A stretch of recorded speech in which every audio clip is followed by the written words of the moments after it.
இந்த நாளுக்கான கர்த்தருடைய வார்த்தையை, நான் கர்த்தரை நோக்கி கூப்பிடுகையில் அவர் கேட்பார். சங்கீதம் 4:3.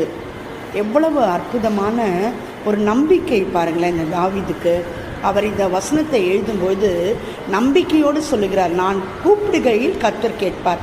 நமக்கு அந்த நம்பிக்கை இருக்கின்றதா? நான் கூப்பிடும்போது கர்த்தர் எனக்கு கேட்டு பதில் கொடுப்பார்னு. ஒருவேளை உலக பிரகாரமான மக்களே நம்ம சொல்லுகின்ற காரியங்களை கேட்கலன்னா எவ்வளோ அப்செட் ஆகிறோம். சில காரியம் நம்ம ஜெபிக்க கர்த்தரிடத்தில் கேட்க அது நடக்காமலும் இருக்குது.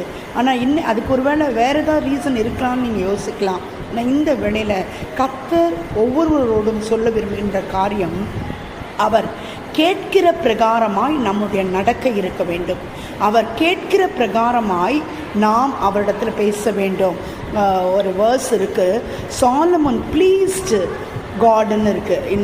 when we read 2 ராஜாக்களில் 3ஆம் அதிகாரத்தில் வாசித்தோம்னா, சாலமன் ஞானத்தை கேட்டார். அவர் கேளாத ஐஸ்வர்யத்தையும் ஜனத்தையும் கர்த்தர் சம்பத்தையும் அவருக்கு கொடுத்தார். அவர் கேட்கவே இல்லை, எனக்கு ஐஸ்வர்யம் வேணும், எனக்கு சம்பத்து வேணும் அப்படின்னு அவர் கேட்கல. ஆனால் கேட்காத கடவுள் கொடுத்தாரு. அதே மாதிரி we should know how to ask God. 1.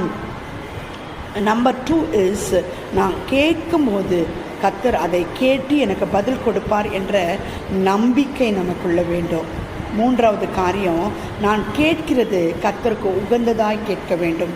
அப்போது கர்த்தர் நிறைவான ஆசீர்வாதத்தை கொடுப்பார். ஆமென். ஹல்லேலூயா.